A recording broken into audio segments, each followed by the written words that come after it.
Il n'est pas question de se comparer à Kobe Bryant. Le succès, ce n'est pas avoir un impact sur des millions de vies. C'est pas ça. C'est juste faire ce que tu as à faire et partir avec le sentiment du devoir accompli.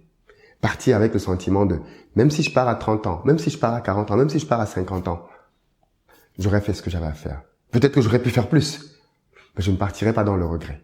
Je partirai dans l'idée de me dire, au stade où j'en suis aujourd'hui dans ma vie, je suis en train de faire ce qu'il faut faire.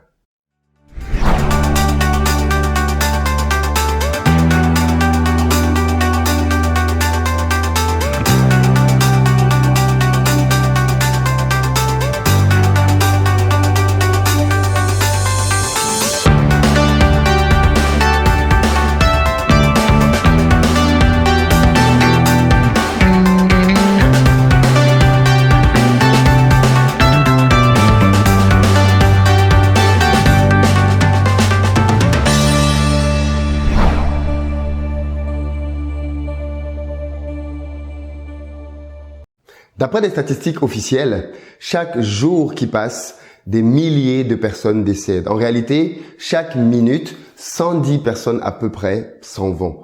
Ça veut dire qu'en réalité, d'ici la fin de cette vidéo, plusieurs centaines de personnes s'en seront allées. La plupart d'entre nous avons perdu des personnes proches. La plupart d'entre nous avons été confrontés à la mort. Et de par notre expérience de la vie, nous savons bel et bien que la mort est aveugle. Elle frappe des nourrissons.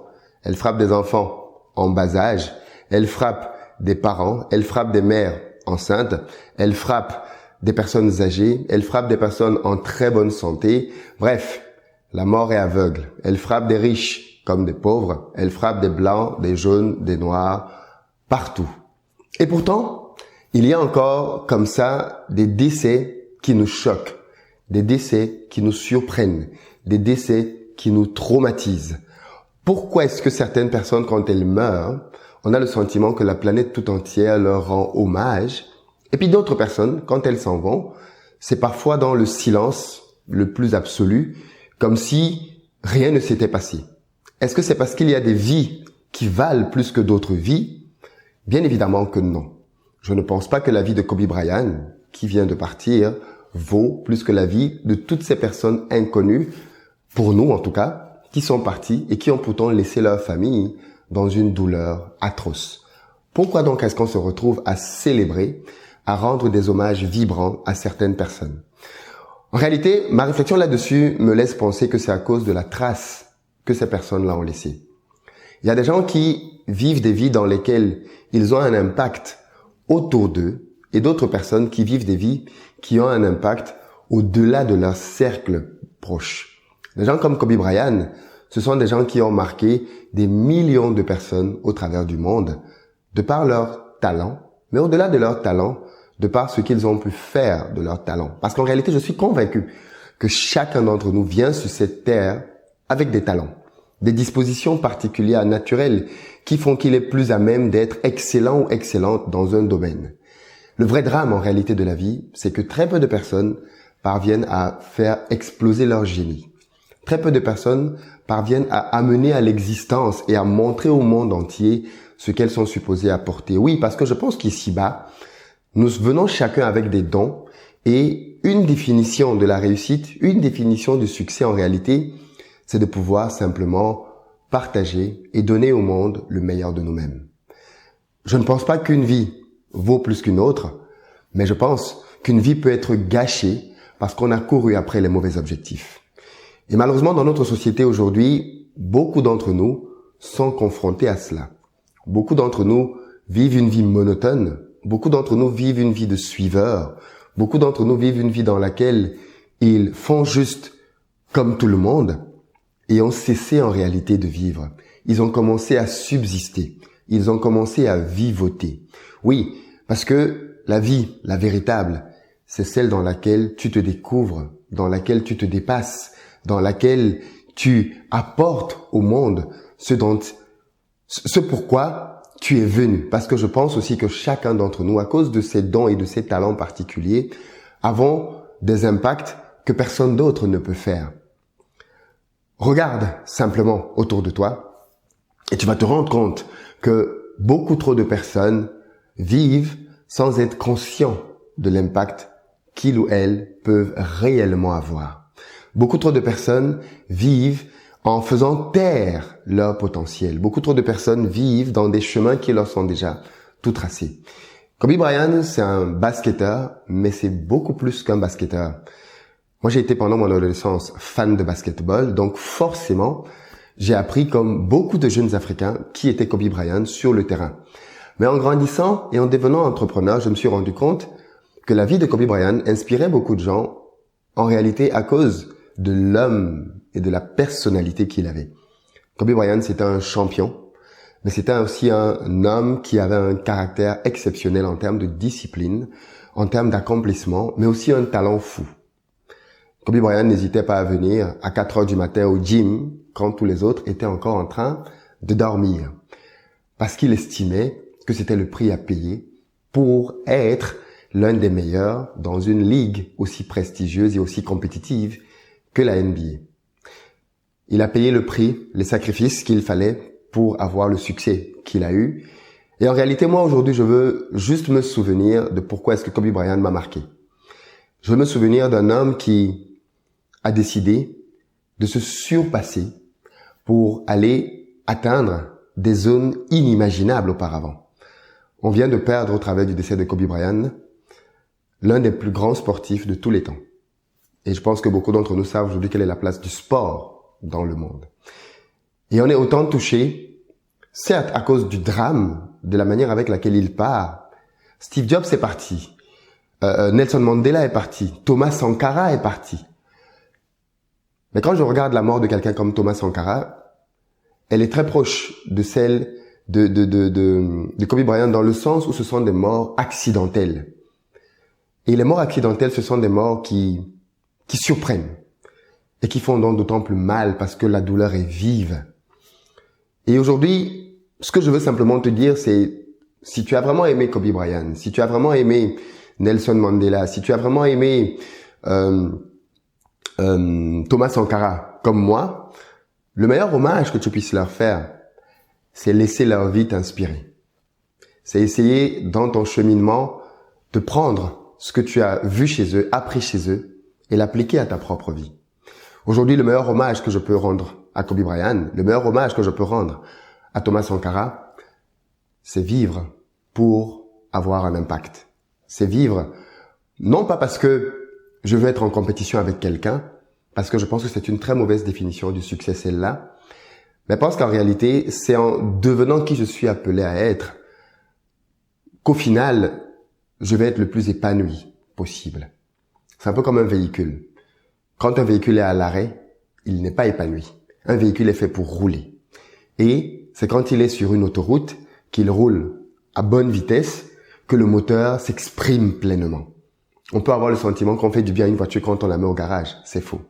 Et le problème, c'est que beaucoup d'entre nous, justement, ont pris leur vie et les ont mises au garage. Vous savez, j'en parle souvent ici, mais une étude a été faite auprès des personnes qui étaient en fin de vie, qui étaient malades, qui avaient des cancers ou ce genre de maladies-là.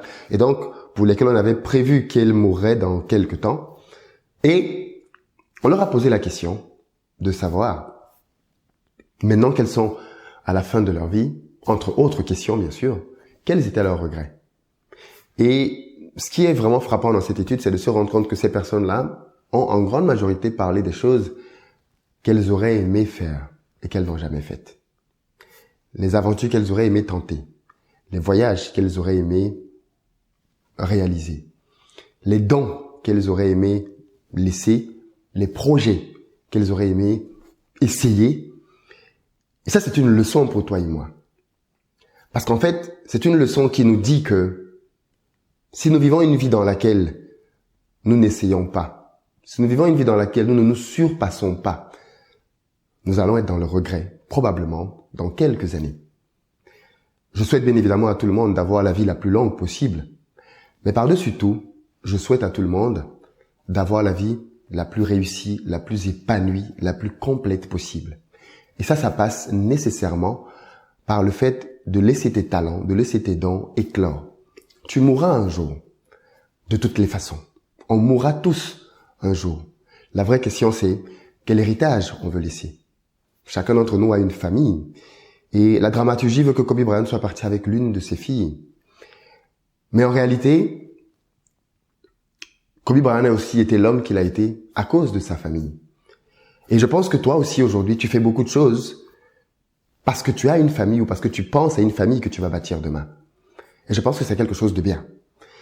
Et ce que je veux te dire aujourd'hui, c'est que cet amour pour ta famille, qu'il te porte et qu'il te porte loin. Que cet amour pour les tiens soit un moteur dans ta vie qui te pousse à essayer de nouvelles aventures, qui te pousse à essayer de nouveaux projets, qui te pousse à prendre de nouveaux sentiers. Et pas simplement une occasion pour toi de te réjouir. Alors oui, bien sûr, bâtir une famille, c'est quelque chose de génial, c'est quelque chose d'exceptionnel même. Beaucoup rêveraient d'avoir une famille. Mais je pense qu'on peut aller plus loin que la simple progéniture. Je pense qu'on peut laisser à ses enfants, à ses épouses, à ses maris, à tout cet univers-là, un héritage. Non pas forcément matériel, mais un héritage dans la manière de vivre. Parce qu'en fait, en réalité, je me suis rendu compte que le plus beau patrimoine, le plus bel héritage que tu puisses laisser à tes enfants, ce n'est pas un compte en banque bien rempli. C'est ce que tu vas laisser en eux, comme valeur. C'est ce que tu vas laisser en eux, comme caractère. C'est ce que tu vas contribuer à façonner en eux, comme personnalité. Et ça découlera forcément de qui tu es. Tu ne peux pas impacter les gens au-delà de qui tu es toi-même. Voilà pourquoi il y a une nécessité à ce que toi-même, au stade où tu es, que tu considères réellement ton plein potentiel, que tu considères réellement ta vie et que tu réalises que tu peux apporter plus. Tu peux nous apporter plus. Et nous attendons cela de toi. Je vais terminer cette vidéo en te parlant d'une scène que j'ai vécue ce week-end, enfin de plusieurs scènes, parce que des scènes comme celle-là, depuis que j'ai fait cette chaîne dans laquelle j'encourage, je motive, je forme à se lancer dans les affaires, à créer des business, je suis de plus en plus confronté à cela et ça donne du sens à ce que je fais. Ce week-end, samedi dernier, on était à... comment j'appelle ça? On était à Paris, dans le cadre de notre formation business. Et bien évidemment, on était nombreux, la salle était pleine, on a travaillé ensemble, c'était un très bon moment. D'ailleurs, ce week-end, on sera en Belgique, à Bruxelles. Et c'est toujours le moment pendant lequel des gens qui sont là viennent à moi, me parlent de leur parcours, me parlent de leurs histoires. Et l'une d'entre elles a retenu mon attention et je veux te la partager. Il s'agit d'une jeune dame. Je ne donnerai pas son prénom parce que je ne lui ai pas demandé la permission de faire de parler d'elle, donc ça va être anonyme. Il s'agit d'une jeune dame qui suit cette chaîne depuis 4 mois. Et le témoignage qu'elle nous apportait était de dire que depuis 4 mois, sa vie a radicalement changé. Avant de commencer à suivre cette chaîne, elle était endettée, souvent dans le rouge, dans la galère financière. Et pourtant, c'est quelqu'un qui gagnait tous les mois plus de 2000, parfois 3000 euros. Et pourtant, oui, elle était, comme elle le dit elle-même, une véritable passoire. Et pourtant, en 4 mois de suivi de cette chaîne, sa situation a drastiquement changé. Elle a appliqué des conseils qui sont dits ici. Elle a déménagé pour reculer un tout petit peu et avoir un loyer beaucoup plus bas. Aujourd'hui, elle paie un loyer de 350 euros le mois et commencer à épargner. Elle nous disait, au moment où je parle, j'ai pu mettre de côté 6 000 euros et aujourd'hui, je suis en train de vouloir me lancer dans mon premier projet immobilier. Et ma vie a complètement changé depuis que j'ai rencontré Investir au pays. Et ça, tu vois, pour moi, ça n'a pas de prix. Ça n'a pas de prix de me rendre compte que de simples vidéos que je fais bouleversent réellement des vies, changent réellement des vies. Et c'est ça qui fait que j'ai encore la motivation de me lever et d'être là en face de toi, de produire du contenu et de te pousser à te surpasser parce que je sais que aujourd'hui, la vie que tu mènes est le résultat de choix, parfois ignorants, que tu as fait il y a de cela quelques années. Mais je sais aussi donc que si tu fais de nouveaux choix, si tu prends de nouvelles décisions, alors tu impacteras durablement ta vie dans les prochaines années. Et c'est l'appel que je veux te faire aujourd'hui, qui est de te dire toi aussi, pour d'autres personnes autour de toi, en sortant de ta zone de confort, en devenant quelqu'un qui ose aller s'exprimer et exprimer ses talents, tu vas avoir ce genre d'impact. De manière différente peut-être, mais tu vas impacter les gens de cette manière. Et en fait, c'est pour ça que tu es là. C'est pour ça que nous sommes là. Pour nous impacter les uns les autres, nous aider à nous améliorer les uns les autres, nous aimer, se soutenir, nous soutenir les uns les autres et avancer tous ensemble. Merci beaucoup à vous de continuer de suivre cette chaîne, mais par-dessus tout, d'appliquer. Parce que c'est en appliquant que l'on voit la force de simples conseils, c'est en appliquant que l'on réalise réellement que le changement était réellement possible et il était accessible. Je ne sais pas dans quelle situation tu es aujourd'hui, dans quelle étape tu es aujourd'hui, et peut-être qu'en réalité, tu t'en fous, toi, du fait que Kobe Bryant soit mort, et tu as le droit, parce que tu es peut-être préoccupé par d'autres choses. Mais ce que moi je veux te dire aujourd'hui, c'est que pour toi aussi, au stade où tu es, dans ce couloir sombre peut-être de ta vie dans lequel tu es aujourd'hui, il y a de l'espoir. Il y a de la possibilité que les choses changent. Mais la première étape, c'est que tu crois que c'est possible. Et si tu crois que c'est possible, et qu'ensuite tu te donnes les moyens, alors tu as la capacité d'agir et d'influencer ton avenir. Merci beaucoup à vous. Si tu es nouveau ici, abonne-toi. Des vidéos comme celle-ci sont exceptionnelles parce qu'en général, on parle d'entrepreneuriat et d'investissement. Mais dans les commentaires, je veux que tu me dises, toi, comment est-ce que tu penses que nous pouvons vivre? Comment est-ce que chacun d'entre nous peut contribuer à rendre ce monde meilleur? Comment est-ce que tu penses que toi, à ton niveau, tu peux aussi avoir de l'impact pour ta famille, pour tes proches, mais peut-être au-delà? Il n'est pas question de se comparer à Kobe Bryant. Le succès, ce n'est pas avoir un impact sur des millions de vies. C'est pas ça. C'est juste faire ce que tu as à faire et partir avec le sentiment du devoir accompli. Partir avec le sentiment de, même si je pars à 30 ans, même si je pars à 40 ans, même si je pars à 50 ans, j'aurais fait ce que j'avais à faire. Peut-être que j'aurais pu faire plus, mais je ne partirai pas dans le regret. Je partirai dans l'idée de me dire, au stade où j'en suis aujourd'hui dans ma vie, je suis en train de faire ce qu'il faut faire. Merci à des gens donc comme Kobe Bryant qui ont su faire ça. Et c'est un appel à toi aussi à te lancer dans ce chemin-là. Et pourquoi pas à rêver et à nous faire rêver. À très bientôt sur la chaîne.